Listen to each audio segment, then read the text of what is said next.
Labas rytas visiems, kas susirinkot. Visoms mūsų kol kas netiek daug, žinau, kad turėtų prisijungti arba kiti žmonės žiūrės kitais kanalais.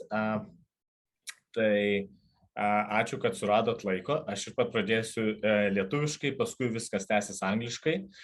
Visas pristatymas. Tai visų pirma, prieš pradedant oficialią dalį, norėčiau informacijai priminti, kad Lietuvos laiku šios dienos šiandieną, manau, kad pasižiūrėkit Facebook'e apie 9 val. Vakaro greičiausiai, bus live apie tai, kaip viskas prasideda Australijoje, nuo to, kaip prasideda išvažiavimas iš Lietuvos, ką reikia žinoti, ką reikia pasimti, kaip reikia pasiruošti, apgyvendinimai visokie ir tokie, pradžios dalykai ir pasiruošimo dalykai, nes ne vien toksai paprastas atskridimas laukia, bet visokie skiepai ir dokumentai galbūt papildomi bus reikalingi ir panašiai. Tai laivas apie tai ir aišku apie tai dar kartą daug džiaugsmo, kad jau pagaliau galite atvažiuoti. Tai mūsų iš tikrųjų užplūdę yra žmonės ir intensyviai dirbam ir su vizom, ir su studijom ir panašiai. Tai va, ir dar vienas momentas, po šito Insight Academy seminaro bus dar vienas webinaras su Lukas už savaitės, man atrodo, irgi pasitikslinkit, prašau, Facebook'e. Ir bus įdomus seminaras taip pat, kur galėsi daug sužinoti nemažai apie self-brandingą, pratęsimą šiek tiek ir kitos temos. Tai va, apie ką šiandieną? Tai šiandieną iš tikrųjų labai džiaugiuosi, kad mes dirbam su Insight Academy taip tampriai ir sklandžiai, nes tai mano manimu tai yra turbūt geriausias arba vienas geriausių koledžų. Jie šiai dienai yra Melburne.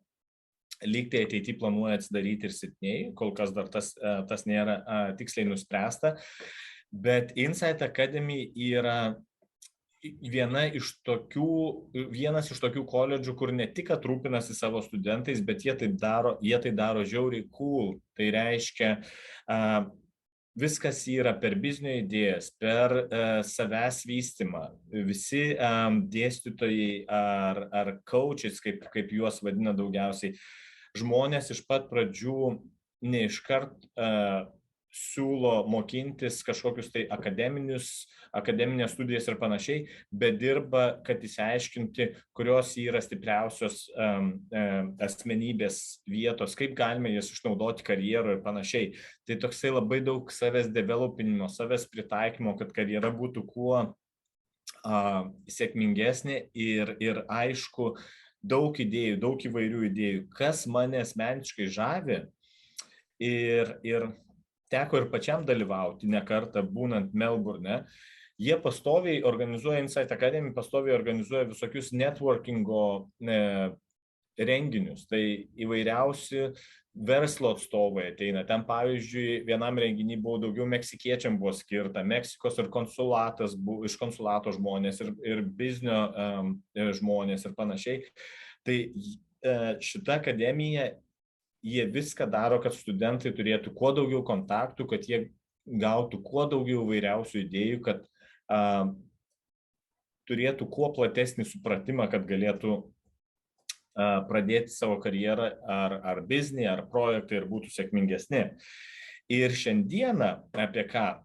Tai šiandieną bus apie naują kursą, kuris tapo populiariausių kursų, kiek aš žinau, Insight Academy paskutiniu metu. Tai bus apie tvarumą ir projektų vadybą, tvarumas ir tvarumo projektų vadyba. Ir šiandieną jums pristatysiu šitos srities guru iš tikro, tai gerai žinoma žmogų. Aš pradėsiu kalbėti angliškai galbūt, kadangi šnekėsiu apie Scottas Douglas, so now I'm saying I'm gonna speak English because probably it wouldn't be very polite to talk about you when you cannot understand me anything. So yeah, by the way, how was Lithuanian for you? That sound very difficult, Scott? Yes. I was actually trying really hard to try and listen to key words. To get some points, yeah? I didn't get many. That's fine. It does sound like a very beautiful language. Oh, thank you. So yeah, I would like to introduce Scott Douglas. I got information, Scott, about you, how many things you're doing. You do research, you are founder of many startups, and it's really impressive. And you're teaching as well students work as a coach. That sounds amazing. And I think uh, all what you do, and especially in our days, it's very important. I think I must say it's very trendy as well, I guess. Yes, thank you, Andres. Look, my space in kind of academic land is that I fell into sustainability like 10 years ago when I was kind of thrown a course to teach that no one else wanted to teach. And I said to everyone else, I said, well, this is really fascinating stuff. I think we need to know this information for the future because we need to be doing things better than what we're currently doing in order for change. And so I was really lucky then to be given a course that, like I said, no one wanted to teach. I'm a very passionate teacher, originally from the School of Business. And yeah, so my background was a 5 times startup founder, social entrepreneur, and kind of coming from that micro corporate life where I was running businesses for the past 15 years, and having the opportunity to step back into the classroom to talk with future learners about the opportunities that they want to explore really appealed to me, and I suppose that's where my work here with Insight has really grown and flourished, with the student intake really growing in this course, sustainability, and we're seeing more of our students step out of their study with Insight into jobs within local organisations and local councils, because that's where we're really kind of pushing them towards the opportunities that are there, that exist.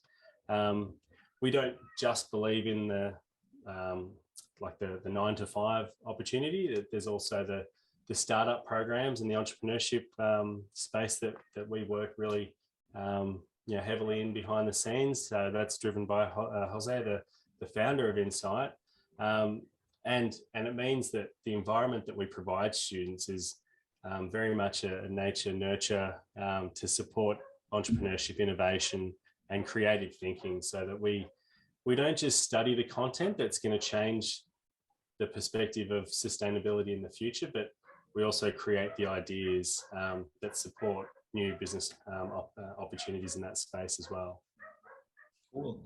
Look, so maybe I'm leaving you with the presentation, and I will be participating because I'm interested as well to hear for now. So probably I will switch off my camera and mute myself, and will be very interesting to hear you. Sure. And my apologies. I've just heard thunder above me. So if you hear dogs kind of barking in the background, it's like all the neighborhood dogs have just gone a bit crazy because of the thunderstorm that's about to roll in. But it's all good. I'm inside. So yeah, so far like we hear perfectly. Yeah, perfect. So tonight I'm going to be talking, this morning we're going to be talking about getting started with sustainability and the 17 Sustainable Development Goals. Welcome to today's session. So I'm Scott Douglas. I'm a New Zealand Maori Australian. So I normally do a welcome to country. I welcome and acknowledge the traditional owners, the Gunai people of the land of where I reside here in Gunai Nation. And I also acknowledge the Treaty of the Waitangi that my people, the Māori Rongoма Wahinians of New Zealand represent and reside by. So for me, this evolving world and what we're seeing is a changing world over the past kind of 18 to 24 months has left a very different experience for lots of different people. One of those experiences is now how we look at the word sustainability. Previously we used to look at sustainability as being just a sustainable business model, but now we look at sustainability as how we can apply a sustainable business model that has an environmental impact as well, along with a financial contribution that's sustainable. So, Ban Ki-moon back in 2012 set about making some really big changes with the UN. And the conversations that they were really trying to understand at the time was that the planet has finite resources. We know that. We haven't settled the moon, Mars, or any of the nearest planets just yet. We're not living in space. We're not living underwater. So the places that we have access to, we are heavily underutilizing those places, and we need to be thinking about the opportunities for the future and our future growth. So from that point, the UN, they were really trying to explore and understand what sustainability meant, not just to the environment, but to the economy as well, because the perspective of sustainability to the environment is about how we make use of what we have. And that business context is very different. So from past students that I've been lucky enough to talk with, we normally start off with this question: what is sustainability? It talks about the maintaining or preserving of something, for it to be like a long time, future generations kind of opportunity. We look at the natural environment. So what is in our natural environment, and how can we protect what is natural within our environment? Here in Victoria, in Australia, where I reside, I grew up in the middle of 3 coal-fired power stations, which are now very big holes in the ground. As a natural environment, one of those has shut down recently. So we're now looking at how we can turn that back into a natural environment for the community to enjoy. Not only do we focus on the natural environment, but we also want to understand the economy, financials, and business, because that also has an impact when we look at sustainability. So the UN, we're really trying to understand this ability to achieve balance, almost like an equilibrium of systems, so that we can only take from a system that can naturally be replenished. We often hear about environmental conservation being involved with sustainability, and sometimes when we hear about the word conservation, we automatically fall into the bias that that's people that are kind of chaining themselves to trees or machinery to stop forestry and logging from happening. Not always, but then from the business responsible for what are businesses responsible for, and the considerative impacts, we start to really understand that there's this overlap between environment, society, and the economy. And so obviously the environment is what we live within, the society is the people, the places that we go to, and the economy is literally how we pay for things. So we and the UN started to really understand and build towards a long-term view for viability, survival, and growth. And while that might sound like it doesn't mean a lot right now, but what they developed was the Sustainable Development Goals. And so there's 17 of them in total. We run through all 17 of these, and this is what I've been teaching for the past 5 years prior to coming to Insight. So within the university space here in Australia, I lecture within 2 other courses, and we talk about the Sustainable Development Goals. And Insight is in a really unique position right now, where we are one of the only providers of sustainability education in Australia to this standard, where we obviously look at all of these aspects like the 17 development goals, but not only do we look at them, we ideate and we apply our entrepreneurial lens to all of these development goals.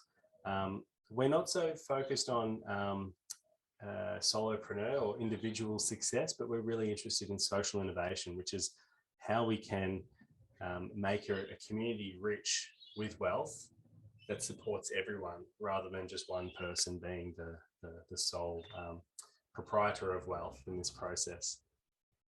So the first one looks at no poverty, and look, no poverty is really kind of straightforward. With no poverty, we explore the topics of food security. So food security, these are things like how many families in a local region miss out on food or miss out on meals every day. And so where I reside in Victoria, there's I think it's currently at 7%, which is quite high across the state of Victoria, which is a smaller state in Australia, but a highly populated state. So poverty, it's something that is experienced at all levels in society, but we often overlook the application of who is food insecure. Even just things like growing food. We know that in the cities, in the built-up areas, it's a lot harder to grow your own food and to have that produce on the seasonal tap. But in the country areas where I reside, we make every effort to grow our own food, to have fruit trees in the backyard, to have a lot of that natural produce that removes that food security barrier, because then we always know that we've got food growing around the back trees. Number two, zero hunger. So, with zero hunger, we obviously, we talk about poverty and being food secure. This is more about understanding the quality of food that we put into our bodies to make sure that we're not just eating the worst food, high fat, high cholesterol foods because it's cheap, but it's making sure that people can get access to good quality, healthy food and produce that's going to keep them healthy for a long time. Good health and well-being. This is a favorite one of mine. A lot of the startups that I work with focus on addressing this sustainable development goal, because what we find is that with good health and well-being, we can achieve a lot more. Pardon me. And what that means is that even when we go to school, when we go to work, if we go to work and school in a good mental space, then we're able to participate for a much longer period of time, rather than being not having the energy and the ability to follow through with all of the activities that would happen in a normal day-to-day. Number four is quality education. So again, this is probably one of the ones that Insight addresses themselves. Everyone has the right to quality education. Obviously, with the Sustainable Development Goals being a 2030 based framework, not all education at the moment is equitable, but it's quickly becoming that way. And so what we've seen in the last 18 months is a lot of students that are wanting to come to Australia, they've been able to start their studies from home before they come to Australia, just due to COVID restrictions. But then what they're getting access to is an educational experience that is already building on the momentum, so that when they land next year in 2022, that they'll be able to step straight into the classroom and then literally start to learn. Number five is gender equality. So we know, and I put my hand up and say that I've been a part of lots of discussions in this space where we very much have societies kind of favoured towards genders based on different roles that are performed. And so a number of the startups that I've been a part of, we really focus on gender equality within the workplace. And that means that for one of the social enterprises that I founded, we used to run a trade workshop where people used saws, hammers, lots of electrical machinery. And what we focused on was not discriminating based on gender. So we gave everyone the equal opportunity of using, working any machines that they wanted to work, so that they could learn how to do that skill and then take that into the workforce with them. Clean water and sanitation, we often take for granted. And a lot of countries around the world don't actually understand how hard it is to keep water clean and sanitized for the major populations. We've seen some countries now just resort to bottled water. And we know that bottled water, whilst it might seem like a good solution, it's actually adding to the problem, because we're creating a lot of single-use plastic bottles that often aren't biodegradable. aren't biodegradable means that they don't break down in compost, but it means that they break down in landfill over 120 years. So that's not a great option to be putting them in the ground and then covering them up with dirt. We want to look at more meaningful opportunities as to how we can provide water to people around the world. Affordable and clean energy, again, is I'm finding in Australia right now, this is, we've come from a very secure, non-disrupted energy sector that is now being disrupted heavily by renewable energy, which is a fantastic opportunity for entrepreneurs and innovators around the world, because what we can see now is that simply putting solar panels on your roof, having a battery in your house where you can store excess energy, even having apps that connect you to the grid that can buy energy when it's at its cheapest, are some innovations that we're now seeing become more readily available. And some of those innovations previously have been really challenging for the everyday person to get access to. And so now what we're seeing is a lot of these opportunities are becoming more readily available to everyone, including you and me. Number 8 looks at decent work and economic growth. One of the rules of thumb that we have in industry here in Australia is that when you employ someone on a wage or on a salary, their salary should increase by 3% annually each year. So it doesn't stay the same for over a long period of time, it increases annually. And then what that does is that supports the person that's in that job to be financially secure if that's their option. So there's a big drive to create more jobs like that here in Australia, but there's also a big drive and the push through the gig economy, which is kind of flourishing around Australia, where people don't work full time. They might work 3 to 4 different jobs over the course of 4 days. And that's the work that they choose to do now, rather than being directly employed by one person for 5 days a week. Number 9 looks at industry, innovation and infrastructure. And look, what we find with industry and innovation, there's so many innovations happening right now, and a lot of them we just don't know about. My favorite space to kind of play in right now is the circular economy. And with the circular economy, I get really excited when we talk about some of the opportunities that people have to explore what can happen in a circular economy within a local area. So for me, I have a big passion for coffee grounds. I drink a lot of coffee, and because I make a lot of coffee at home, I have a lot of excess coffee grounds. So what I've done in the past is I've actually launched 3 products. One that I made a hand scrub, another a face scrub with coffee grounds, and the other was a fire brick that we used to light barbecues with. And what we found from the coffee grounds was that it's a waste item everywhere in the world. But rather than seeing it as a waste item and a bit of rubbish, we want to try and reframe it as seeing it as an opportunity and a problem to solve. It's not a problem that needs to go into landfill. It's an opportunity to look at what else we can do with it. And for those of you at home as well, I also like to brew beer. So I make my own beer. And what I find is I'm always left over with the grains from the mash that I use to make the beer. I'm a big fan of using the grains for compost, so that I can then create my own compost and then use that to feed back into the garden. So for me, it's just having a look at some of these daily habits or weekly habits that you have, understanding how we can better utilize some of those waste streams into other areas that potentially can be value added. And for me, that's the true innovation that we're now starting to see around the world, where people are slowly starting to, I suppose, awaken to sustainability.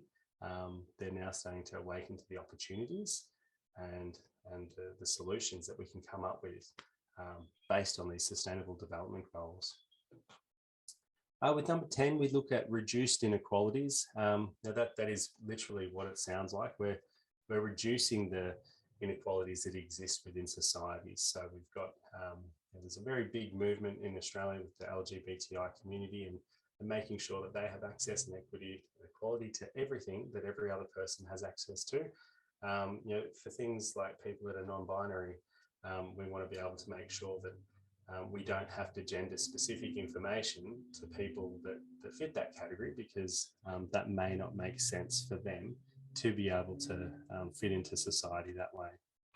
Number 11 looks at the sustainable cities and communities. And so what we're really finding with that space is how we can go about being able to build communities that are sustainable and that have a focus on what it is that means sustainable to that community. So for instance, in the city of Melbourne, here in Victoria, Australia, the city of Melbourne is doing a lot of work at the moment to try and understand how they can use some of the waste items in their rubbish to create sustainable opportunities for the people that live in the CBD. And these are, again, opportunities that we can see as flourishing, not just in Melbourne, but across the world as well. We then have number 12, which looks at the responsible consumption and production. Now, that is a real challenge because not all of us have access to a stainless steel water bottle. Not all of us have access to slow fashion. And so what that means is that we want to try really hard to practice what we preach, so that we can model the expectations that we have, that we talk about in our classes, in our sessions, to the students in our classes, and that they can pass those messages on to their friends and family and the people within their communities. What we find with responsible consumption and production of materials is that it's very easy to fall into the trap, especially in startup space, where you might naturally see an opportunity to create a product or a service, create it, and for someone to buy it and for them to want lots of it means that we have to produce a few more lots really quickly. Now, we talk a lot about ethical supply chains, and I know that that's not always available for people, but if you've got an ethical supply chain, it means that you know where all of your items come from, that you're bringing in to build whatever the item is that you're selling. And then you're able to sell something that's really meaningful to your community. And that's really important with the process of sustainability, because it then means that we have something that sustains value over a long period of time and provides a number of layers of opportunities for people within the community. Number 13 is climate action. So that's kind of the no-brainer. That's why I'm here. That's why most people, that's where most people start. You know, we think that climate action is the starting point, but in fact, with the Sustainable Development Goals, it's a part of the process. Whilst it might be underpinning for most people, we normally try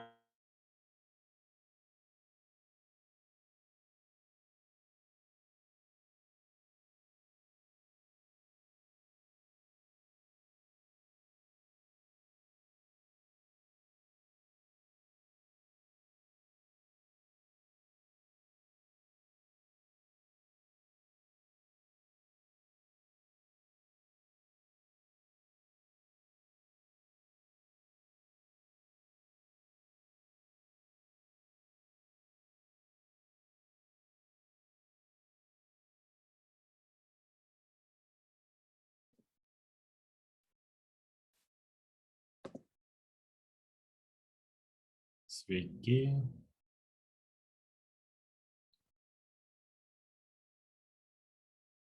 Manau, kad mes pametėm Scottą.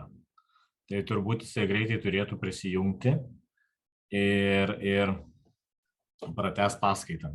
Matyt, kad kažkas tai atsitiko su internetu arba, kaip sakė, ten griaustinis labai didelis, tai tikėkimės elektra nedingo, internetas nedingo, bet galiausiai turės mobilų telefoną.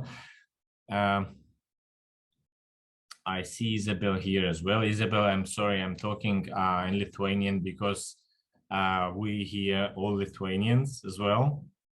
So we hopefully, Scott will be back soon. We'll join on the same link, I guess. And if you don't mind, I will continue. Hi. I'm just saying, that we're super happy actually to have borders open finally, and people can start to come from the 1st of September. So while we're waiting, Scott, I will use this time to tell a little bit more about the changes or whatever the rules are. So Isabel, if you don't mind, I will continue in Lithuanian, if that's okay with you. So yeah, sure thing. Just all good. Thanks for joining this session. Cool. Okay, thanks. So tai ką, aš tada daugiau papasakosiu apie tai, kas dabar vyksta, kol kaip minėjau, Scottas sugrįš atgal. Tai nuo gruodžio 1 dienos visi, kas turi galiojančias vizas, gali atvažiuoti. Tai gal kitaip tariant, nežinau, ar iš jūsų esančių čia jau kažkas aplikavo studijom ir aplikavote vizai. Ar ne? Jeigu jūs tai padarėte, tai jūs jau galėsite atvažiuoti anksčiau. Bet jeigu nepadarėt, tai mes tą procesą, ta prasme, turim įvairiausių žmonių, kurie jau vizai aplikavo, arba tik tais turi studijas ir dabar vizai aplikuoja, arba renkasi studijas. Tai nesvarbu, kurioj proceso daly jūs esate. Tai ta prasme, mes padėsim jų viską susitvarkyti. Aišku, kaip privalomas dalykas yra vakcinos. Scott, welcome back. I thought that maybe there was like a tender or something and you lost the power or internet. Yeah, the streets, I've just turned on all of my my battery access now. So yeah, the internet's just dropped out. So I'm just on my phone. Oh my God. Yeah. It's Melbourne probably. Oh, it happened so quick. And I was, sorry, everyone, I was just talking away and then the lights kind of dropped out and I was sitting in the dark. Cool. So I'm leaving that. I just was talking about, still we're so happy that Australia opened finally, and absolutely. So I think can come. So I was just giving some brief information, but we're going to do live later today. So actually for me it will be 5 a.m. I guess I have to come back to the office. Oh, wow. Yeah. Cool, guys. Okay. I'm then leaving you and you guys continue. Cool. I'll just make sure it's recording. Yep. Awesome. So sorry about that. I was talking about this responsible consumption, climate action, obviously, because that was the really fascinating part. And look, going back to affordable and clean energy, I'm a bit of a pessimist in this space because the town that I live in, whenever we have a thunderstorm, I lose power, but the person across the road doesn't lose power. So I have a lot of backup. I've got a battery, I've got a solar panel. So I've got a lot of backups while everyone else now sits without power. So yeah, look, the climate action is it's a really big deal right now. And obviously for those that tuned into COP26, there was, there was some okay outcomes. I'm still really disappointed in Australia's stance to be net zero by 2050. Net zero, for anyone that's got an accounting background, it's not zero. It just means that you're balancing outgoings with incomings. And I think that disappoints me because the position that our country's in, we have a lot of coal-fired power stations. We could shift to renewable energy. And we've just invested $41 million in an offshore wind farm, which is the largest investment for a government in 40 years. So I'm hopeful that renewable energy could provide us with a major opportunity here in Australia. But if any of the news that we saw come out of COP 2026 was an indicator, it's not great news for Australia. So I'm optimistic that we will get there eventually.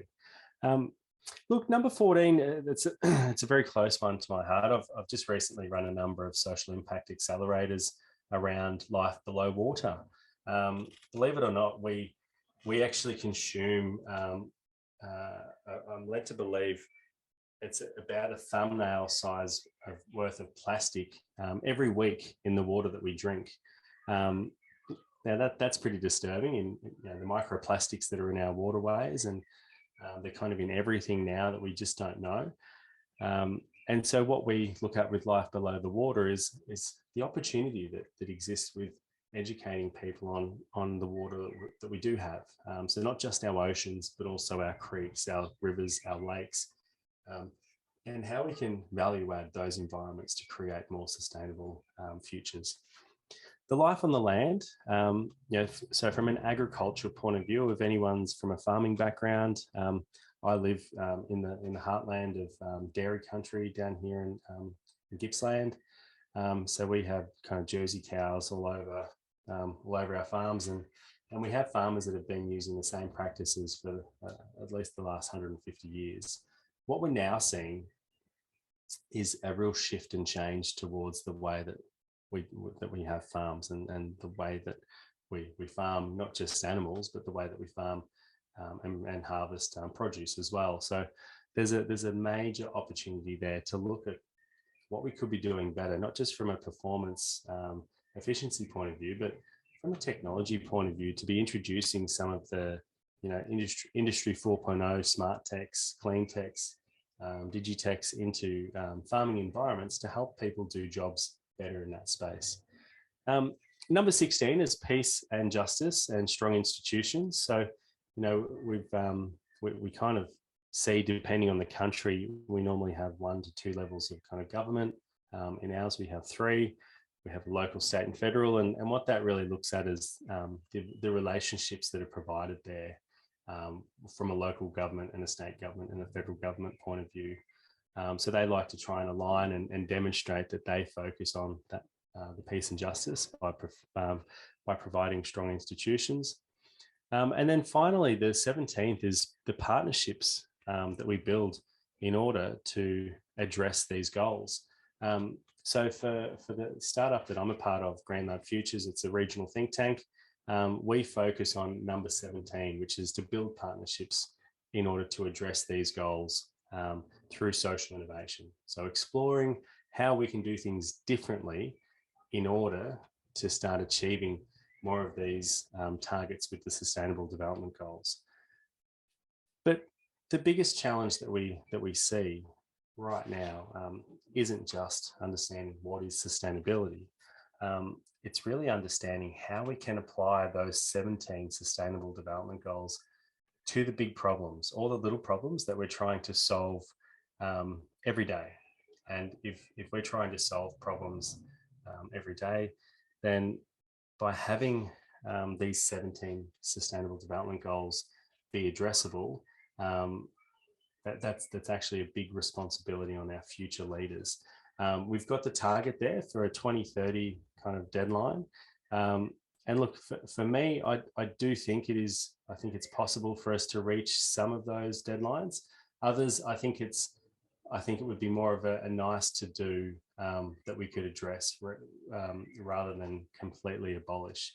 I don't see how we could fully address life below the water when we ourselves do not live below the water, and we need to understand how to empathize with the creatures that live under the water that are having a tough time trying to survive with all of the microplastics and all of the additional pollution that we're feeding into waterways.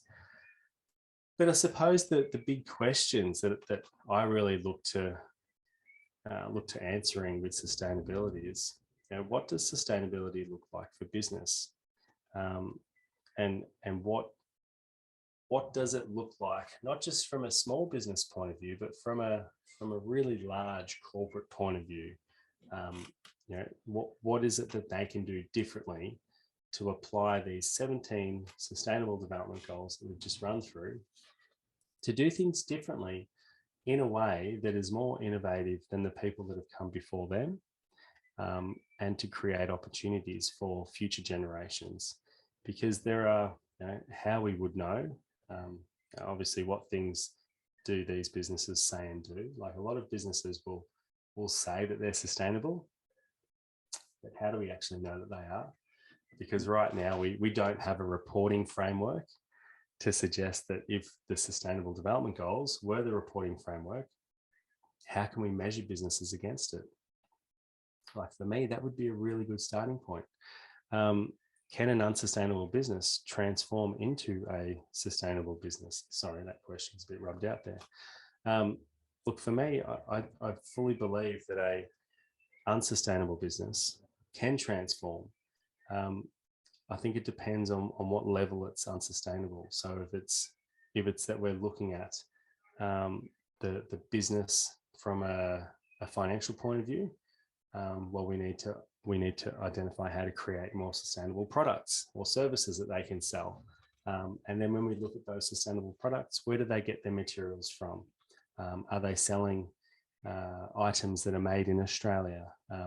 Because it's easier to sell items made in Australia as it is to make items in Lithuania and to sell them there as well. So I feel for a business that wants to transform and be sustainable, we have to be able to look at this lens of what is sustainability to me versus the person that makes something sustainable over there. And why would a business want to do this? So at the end of the day, like, what does a business get out of being sustainable? Is it that they get some lovely content that they can put on social media and share with the world? Yes, they do. Is it that they get to tell a really positive story with their community, that they're having an impact in a really positive way? Yes, it's a lot of that as well. So there is a lot of upside and a lot of benefits for businesses to be more sustainable and aligned with the Sustainable Development Goals than we might think of initially.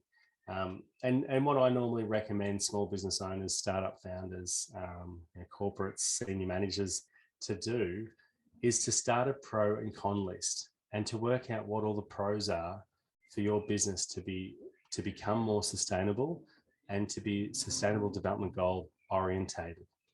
Because if you're orientated with the Sustainable Development Goals, it's a really positive story to share in your community. But bearing in mind, we don't want to just share the story. We want to live the story as well. And we want our community to be a part of that story at the same time, so that we can make sure that the story and the products and the services that we build, create, design, sell, have a positive impact and a lasting impact on the people within our community.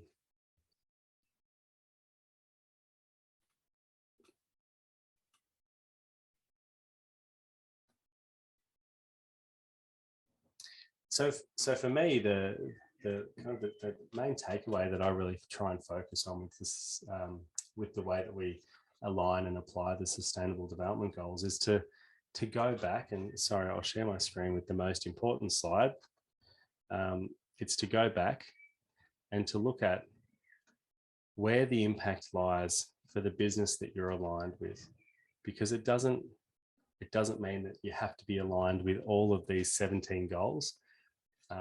But I think really importantly, if you can pick one or two and then really hone in on what those Sustainable Development Goals can look like within your business or within your idea, then they start to shape the future ideas that we start to think about, the inspiration that we collect and gather, the ideas that we bring together in order for us to continue to live our truth through the Sustainable Development Goals that have been created by the United Nations. And so that's my presentation for tonight. So again, we deliver and we talk a lot about the Sustainable Development Goals in our diploma pathway program, sustainability, where we start off with a number of topics where we look at some of the big problems that are around the world. Like we said before, we look at energy, we look at clean water, sanitation, life on the land,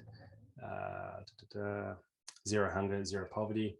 And within class, what we do is we really use our entrepreneurial innovation and creativity lens that is inside Academy, and we apply that to the problems that we set about solving. And at the moment, like some of the presentations that we're seeing students come up with about some of the startup projects that they're working on, it makes me want to take a step back in time 10 years to think of, you know, why we couldn't do more of that then. But look, I think we're doing some really good work at Insight with the way that we're encouraging future learners to explore these major opportunities that exist to live a much more fulfilling and sustainable lifestyle, not just for the personal benefits, but from the professional benefits as well, of how they can build a sustainable, vibrant business that has an impact on their community.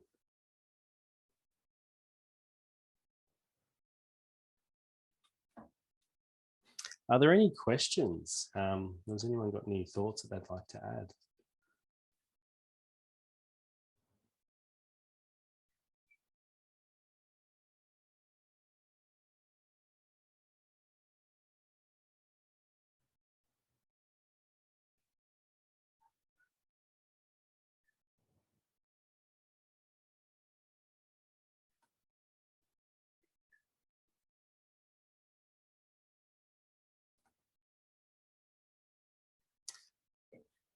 So just to recap, again, I think the application that we're seeing worldwide is now really excitingly starting to change.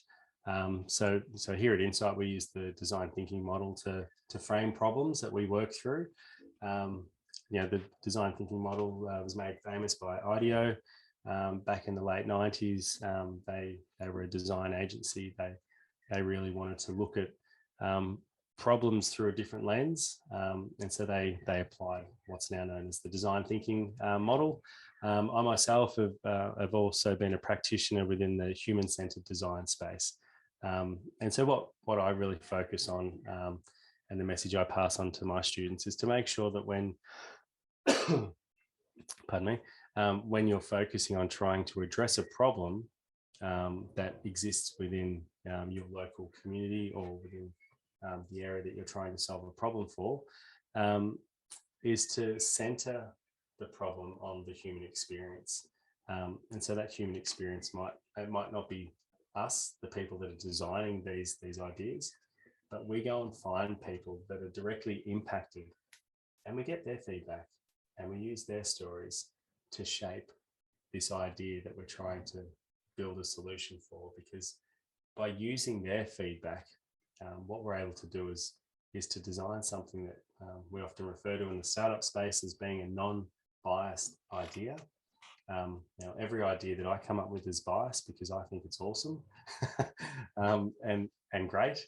But so what I need to do is I need to go and socialize my idea with other people, not just my friends and family, because they'll often tell me what I want to hear, but I go and find people that are real critical thinkers that will look at an idea, and they will be able to identify what they need that idea to do for them in order for it to be successful. And I find that to be a really kind of fulfilling experience for me, because then every idea that I come up with, it's not a great idea. I really focus on understanding what benefits my idea could have if it's not designed for me, and if I make sure that it's of benefit for someone else, because that at the end of the day is the most important part of any idea that we have. It remains an idea in our head until we can extract it and socialize it with someone that potentially need or use that idea for something in their life. Until we can find someone that will use our idea, it's still an idea in the head. So I hope I haven't bored everyone this morning, this evening. And look, I'm really passionate about talking about the Sustainable Development Goals, design thinking, human-centered design, and how we can design a more sustainable future economy for everyone.